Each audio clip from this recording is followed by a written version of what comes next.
बिल्कुल flat line पे चल रहा है, जबकि सबसे ज़्यादा नेगेटिव खबरें वहाँ पे चल रही हैं।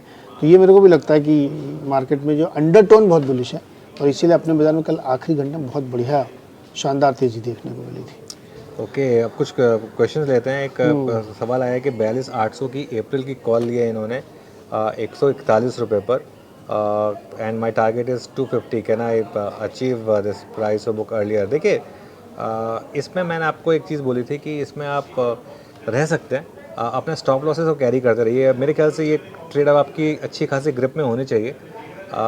अपने बाय प्राइस के हिसाब से स्टॉप लॉस एडजस्ट करिए। मेरे ख्याल से आपका टारगेट आना चाहिए 250 रुपये का। लेकिन अब इसमें प्रॉब्लम क्या होगी, दो तरीके हैं इसमें। या तो आपने क्योंकि 250 लिए हैं और 114 140 पे लिए हैं, तो आपका जो रिस्क है वो काफ़ी है, क्योंकि अगर ये कोलैप्स हुई तो आपका 35,000 रुपये के करीब का एक्सपोजर है, ठीक है ना।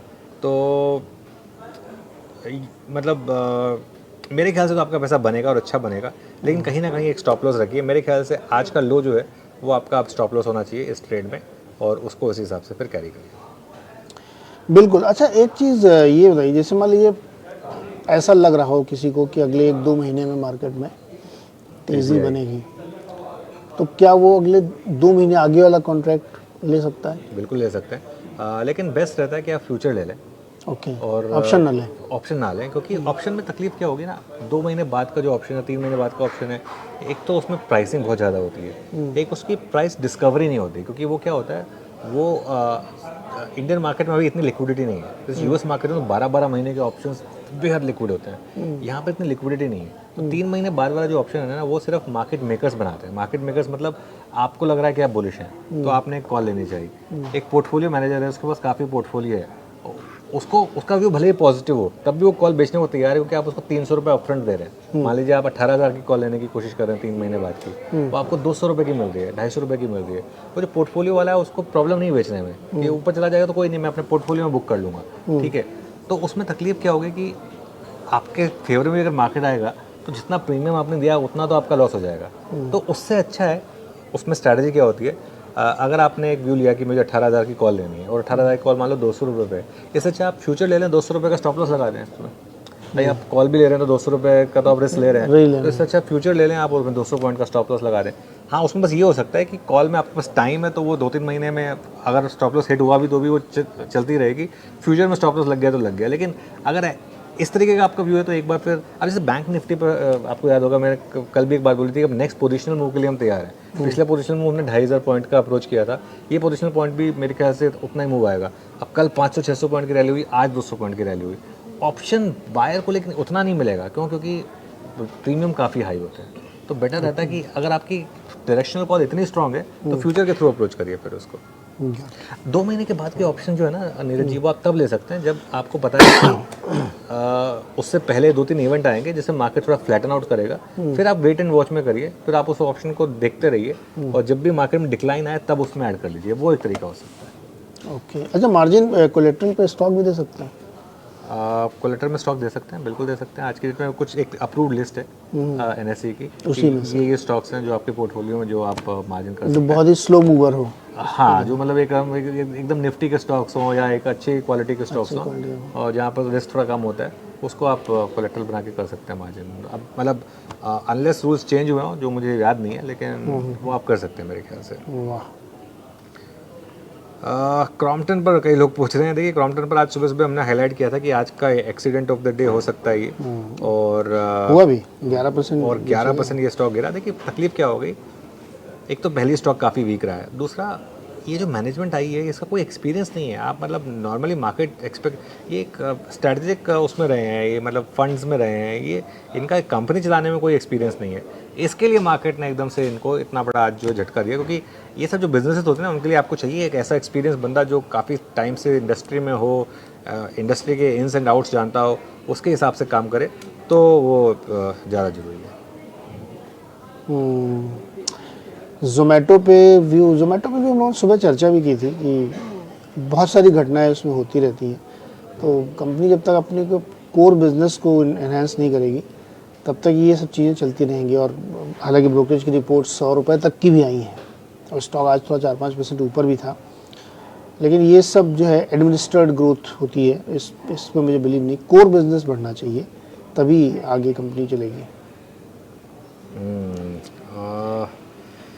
If I wanted to keep both FinServ and Auto in my portfolio, is it better I keep Bajaj Holding instead? पलाश जी देखिए, होल्डिंग कंपनी में प्रॉब्लम क्या होती है, होल्डिंग कंपनी का डिस्काउंट होता है, तो वो एक हमेशा जो है ऑब्वियसली बुल मार्केट में डिस्काउंट थोड़ा कम होता है, बेयर मार्केट में डिस्काउंट थोड़ा ज़्यादा होता है, तो बेटर यही रहता है कि आप अंडरलाइंग स्टॉक खरीदें तो वो बेटर रहेगा। आप can we see ITC at 450 next 2 month? Sanchit पूछ रहे थे कि 2 महीने का तो मैं नहीं कह सकता, लेकिन मेरा एक व्यू है जो मैंने नीरज जी को उस दिन भी शेयर किया था, मैं आज फिर रिपीट कर रहा हूँ आपको।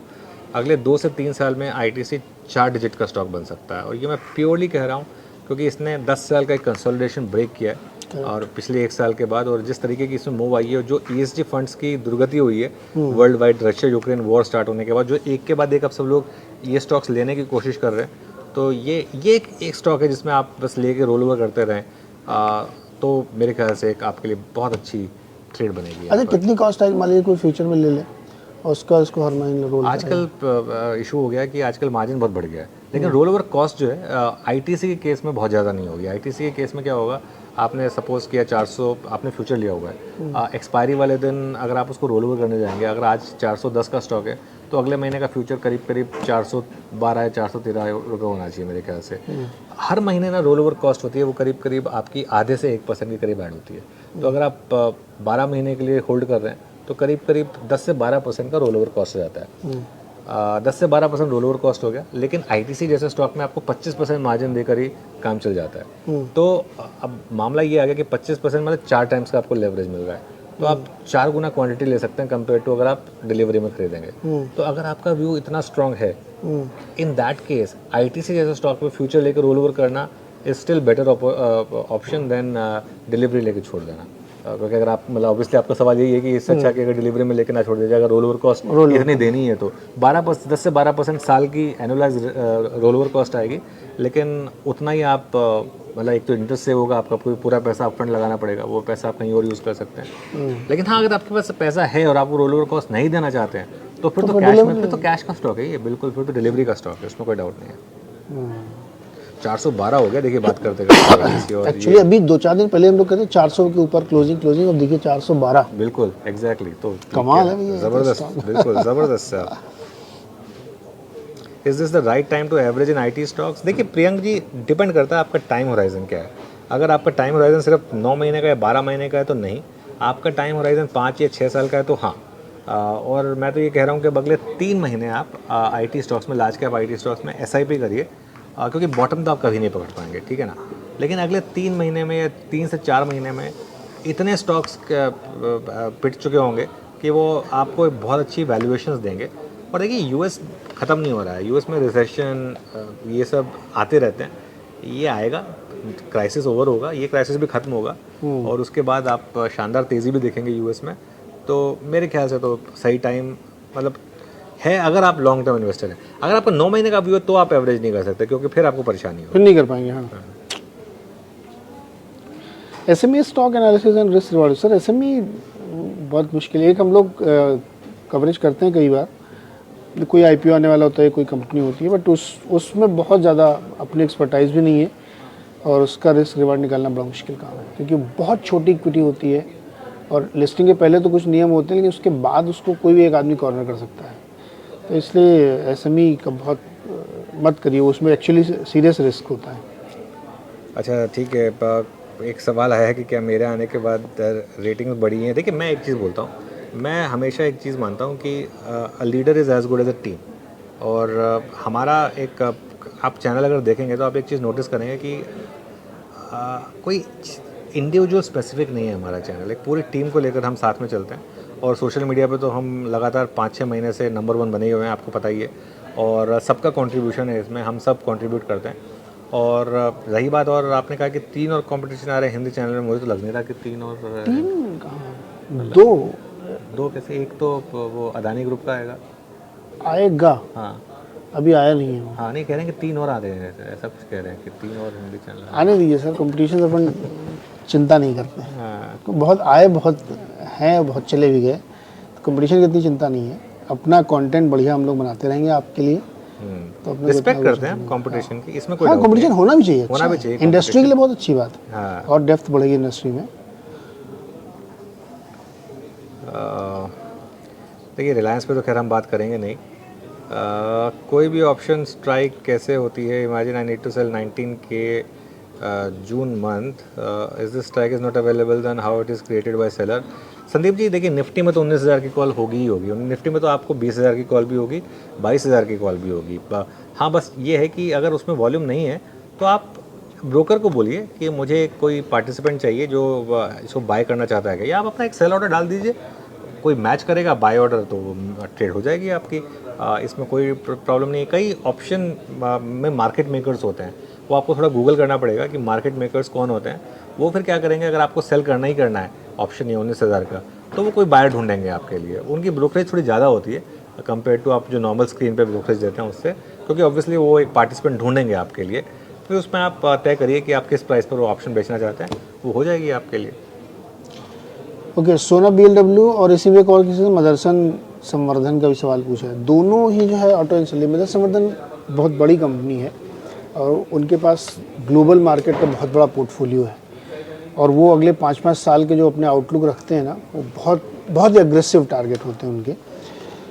लेकिन सोना बीएलडब्ल्यू भी एकदम निश प्लेयर है और ईवी बड़ा फोकस है उनका, बड़े बड़े क्लाइंट्स हैं उनके ईवी के। तो अगर आप इस बात पे बिलीव करते हैं जो मैं करता हूँ कि ईवी इज़ द फ्यूचर, तो फिर आपको सोना बीएलडब्ल्यू जैसी कंपनियाँ, क्योंकि हमको ये नहीं पता कि कौन सी 4 पहिए वाली कंपनी टेस्ला की जैसे बन जाएगी, मुझे नहीं पता, और टेक्नोलॉजी बदलती रहती है। तो ये वाली जो कंपनियाँ ये बैटरी नहीं बनाती और ना ही ये लिथियम प्रोडक्शन में, ये तो उस गाड़ी में जो भी पार्ट लगते हैं वो उनके लिए काम करते हैं, ये न्यूट्रल है। तो इनको ज़्यादा फायदा होगा रादर कि जब एक ऐसा कोई आइडिया निकल आएगा कि अच्छा ये अब ईवी के 4 व्हीलर बहुत अच्छे बना रहे हैं सस्ते में, तो उसको कर सकते हैं। अदरवाइज सोना बीएलडब्ल्यू उस लिहाज से मुझे ठीक लगता है। सर नायका में बहुत लॉस हो रहा है, लेकिन देखिए आप ने अगर ले लिया और लॉस हो रहा था तो आपको निकल जाना चाहिए था। आप असल में प्रॉब्लम क्या है ना, आज सुबह मेरे एक दोस्त हैं स्टॉक मार्केट में काफ़ी टाइम से हैं, वो एक स्टॉक में फंस गए हैं।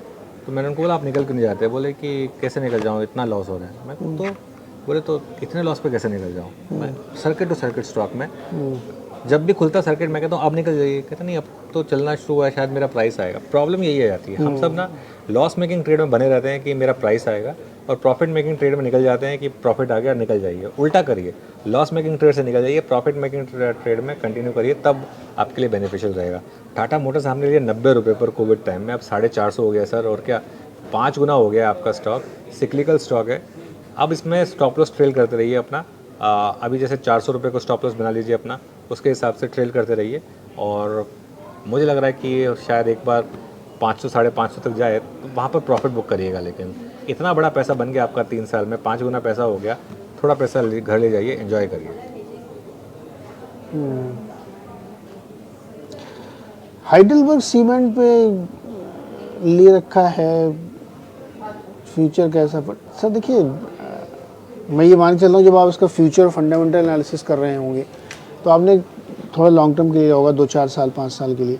जब आप इस तरह की डील करते हैं कि 4 साल 5 साल के लिए लेना, तो फिर आपको लीडर्स के साथ जाना चाहिए, बड़ी कंपनियों के साथ जाना चाहिए। बहुत सारी छोटी छोटी कंपनीज हैं सीमेंट की, वो सीजनल इम्पैक्ट के साथ काम करती, कुछ समय के लिए चलेंगी, कुछ समय के लिए नहीं चलेंगी। उनकी इनपुट कॉस्ट उनकी कंट्रोल में नहीं होती, बड़ी कंपनियों के कंट्रोल में उनकी इनपुट कॉस्ट होती है।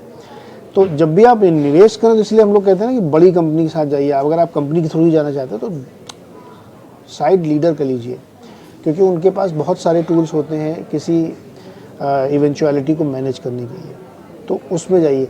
अब हाइडेलबर्ग है, स्टार सीमेंट है, बहुत सारी छोटी छोटी सीमेंट कंपनीज हैं, वो एक पर्टिकुलर ज्योग्राफी में प्ले कर रही हैं, तो उसमें सिक्लिकल इम्पैक्ट आ गया कि वो ज्योग्राफी जैसे चलेगी वैसे चलेगी। तो इसलिए मुझे लगता है कि अगर आप फंडामेंटल जानना चाहते हैं, इन्वेस्टर जानना, तो फिर आपको बड़ी कंपनी आइए। आप अल्ट्राटेक के साथ जाइए, बिरला कॉप से, बिरला कॉप एक रीजन के खिलाफ धीरे धीरे काफ़ी बड़ी हो रही है, श्री सीमेंट के साथ जाइए। लेकिन बहुत छोटी कंपनी के साथ जाने में यही दिक्कत होती है कि वो बहुत सीजनल हो जाती है। देखिए वारी सोलर ट्रैक नहीं किया मैंने, I don't think Neeraj ji ने भी ट्रैक किया। नहीं, मैं तो नाम भी अभी सुना, मैं पहली बार नाम सुन रहा हूँ वारी सोलर, तो प्लीज़ एक बार चेक करूँगा। देखिए आप ये पूछ रहे हैं कि 27 अप्रैल तक बैंक निफ्टी 43,500 जा सकता है क्या? मैं बताता हूँ आपका असल सवाल क्या है। आपने ले रखी है 43,300 या 400 की कॉल एज ए गैम्बल, और आप ये पूछ रहे हैं मुझसे कि क्या आपको मल्टीपल रिटर्न मिलेगा, ठीक है ना? ये है आपका सवाल। देखिए मैं टाइम नहीं कर सकता मार्केट को, मैं ये नहीं कह सकता कि 43,500 27 अप्रैल को ही आ जाएगा। मेरा एक 45,000 तक का भी व्यू है बैंक निफ्टी में, लेकिन वो मई का है, पूरी मई देनी होगी आपको उसके लिए।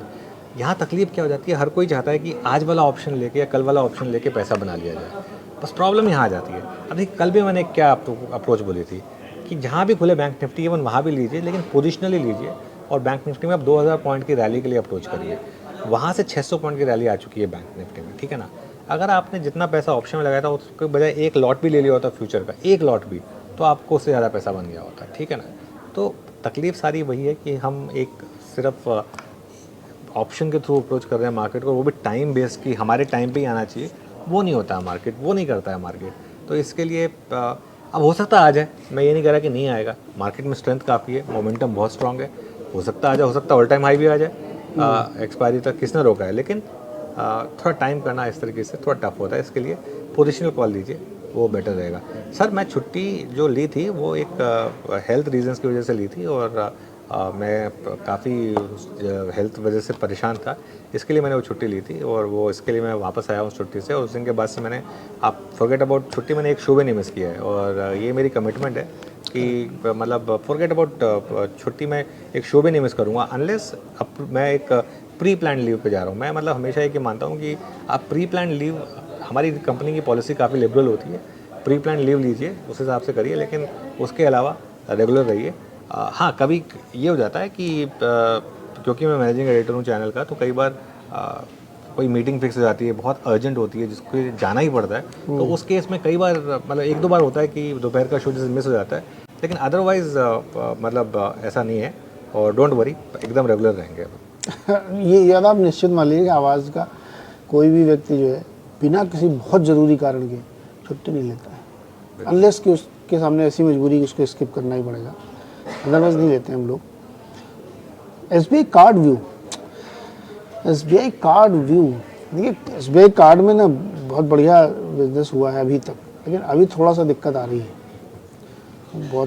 बहुत सारे लोगों ने बहुत लिए, हम लोगों ने इस पर कई बार डेटा भी शेयर किए थे, तो थोड़े समय तक मुझे लगता है ऐसे कंसोलिडेशन में चलेगा, उसके बाद फिर से ये रिवाइव करेगा, और हिंदुस्तान में अभी क्रेडिट कार्ड का बिज़नेस और बढ़ेगा, बहुत ज़्यादा बढ़ेगा, क्योंकि वो कल्चर जो अमेरिका में चलता है वो यहाँ आना है, और आ ही चुका है लगभग, लेकिन इसकी ग्रोथ की इमेंस पोटेंशियल है, लेकिन अभी धीरे धीरे ये ग्रो करे। तो अभी इसके लिए बहुत टफ टाइम इसलिए चल रहा है क्योंकि बहुत एक्सेसिव लोगों ने लिया भी है लोन, अब एडजस्टमेंट होगा उसका। बहुत इंटरेस्टिंग सवाल पूछा है कि निफ्टी आईटी क्यों नहीं है फ्यूचर्स में। देखिए था, वैभव जी था, लिक्विडिटी नहीं आई तो उन्होंने हटा दिया एनएसई ने। मेरे ख्याल से एनएसई ने बहुत जल्दी गिव अप कर दिया। फाइनेंशियल निफ्टी फॉर एग्जांपल, आप बैंक निफ्टी भी फाइनेंशियल निफ्टी भी आईटी नहीं है, आईटी होना चाहिए, और मेरे ख्याल से निफ्टी आईटी उन लोगों के लिए होना चाहिए जो रियल में असली ट्रेडर हैं, और जो एक स्मार्टनेस के साथ Nifty IT versus Nifty bank खेल सकते हैं, या खेल सकते हैं, खेलना गलत वर्ड होगा, Nifty IT versus Nifty bank को ढंग से पेयर ट्रेड में अप्रोच कर सकते हैं। पिछले 1.5 साल का आप चार्ट देख लीजिए, एक बहुत ब्यूटीफुल सेटअप देता है market, bank Nifty versus IT, और अगर आपने वो ट्रेड सही पकड़ी, इस महीने की अगर आपने वो ट्रेड सही पकड़ी होती तो क्या शानदार रिटर्न मिले होते आपको। लेकिन अनफॉर्चुनेटली निफ्टी आईटी अब नहीं है फिनो में।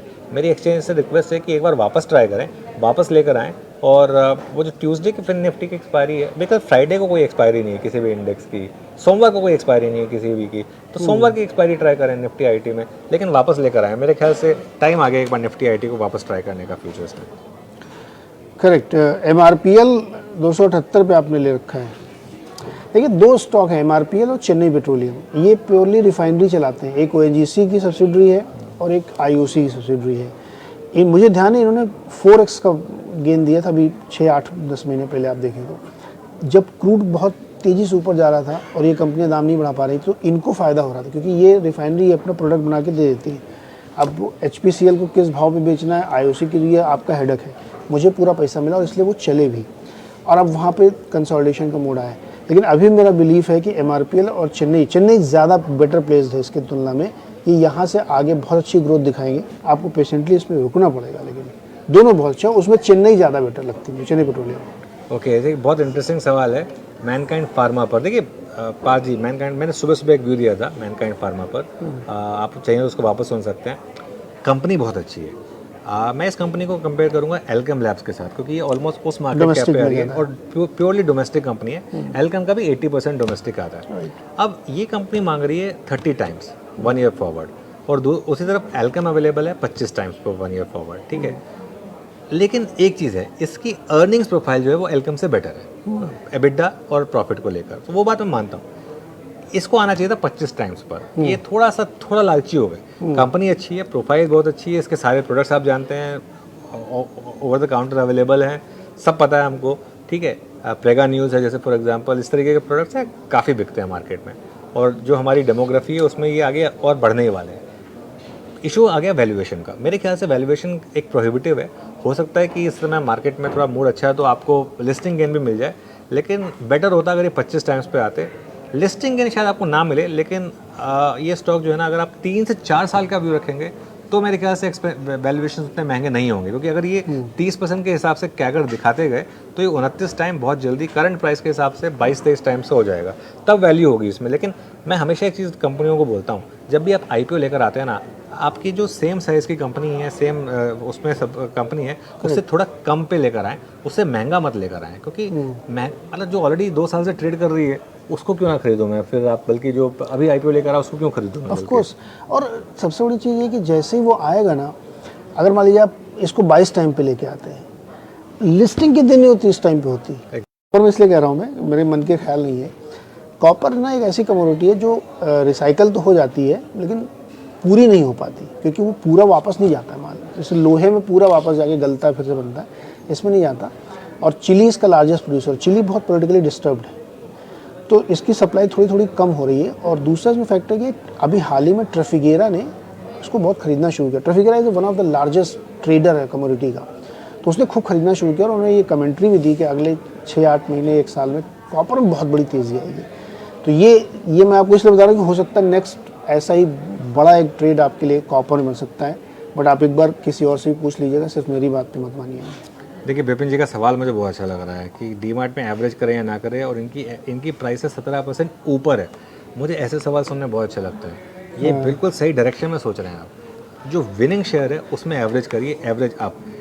राकेश झुनझुनवाला ने कोई भी शेयर एवरेज डाउन नहीं किया अपनी ज़िंदगी में, हमेशा उन्होंने शेयर्स एवरेज अप किए। और ये उनका एक हमेशा रूल था कि जो घोड़ा दौड़ रहा है उस पर पैसा लगाइए, जो घोड़ा स्लो हो रहा है उसको छोड़ दीजिए। और ये आपका घोड़ा दौड़ रहा है तो इसमें बिल्कुल एवरेज करिए, और उसी तरीके से आप इन्वेस्टमेंट को आगे अप्रोच करेंगे तो बहुत सही आप पैसा बनाएंगे। आपकी अप्रोच सही है। अब डीमार्ट में चली गया नहीं ये मैं नहीं कह सकता, लेकिन अप्रोच आपकी एकदम सही है कि विनिंग स्टॉक में एवरेज करने का आप सोच रहे हैं। उसका तरीका ये होता है कि एक बार विनिंग स्टॉक है आपका, आपकी परचेज प्राइस 17% ऊपर है, अब इसमें 2-3% का रिएक्शन आता है तब एवरेज कर लें आप, तो मेरे ख्याल से फिर वो एक अच्छी स्ट्रैटेजी होगी आपके लिए। 80,000 रुपये लगा के 12 से 14% 1 साल में कमाया जा सकता है। हाँ, कमाया जा सकता है। बताइए एक साल में 8% तो आपको एफडी दे रहा है, तो अगर 12 से 14 भी आप स्टॉक मार्केट में नहीं कमा रहे हैं तो फिर फायदा क्या है? स्टॉक मार्केट का मतलब ही इनको वो सेक्टर बताइए कौन सा? IT हो सकता है क्या? IT में अभी नहीं। IT में आपको 3 महीने की और पेन झेलनी पड़ेगी।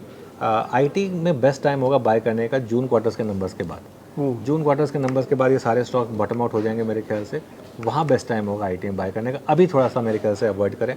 अभी मेरे ख्याल से अभी भी बैंकों में, NBFCs में जो सेक्टर चल रहा है अभी मेरे ख्याल से उसी में पैसा लगाएं तो वो मेरे ख्याल से बेटर रहेगा अभी के लिए। चलिए फिर आप तो समय क्वेश्चन अब रिपीट ही कर रहे हैं। आपको जवाब दे दिया गया भाई राकेश जी, आप दोबारा क्यों डाल रहे हैं इसको? IT बीज मार्केट जोमेटो सब पे तो हम लोगों ने बात पहले सुप्रिया जी भेजते थे सिर्फ ये हैंड का सिग्नल, अभी रंजीत कुमार जी भी भेजने लगे हैं बहुत ज़्यादा ये हैंड वाला सिग्नल। ज़्यादा सवाल ले लिए हमने, अब रिपीट क्वेश्चन हो रहा है। हाँ चलिए अब एक काम कर, wise DMart not in FNO आपको पता चल जाए तो मुझे ही बताइएगा। मैं तो 70 बार पूछ चुका हूँ, मुझे जवाब मिला नहीं है। चलिए फिर आज इसको यहीं विराम देते हैं। Thank you so much.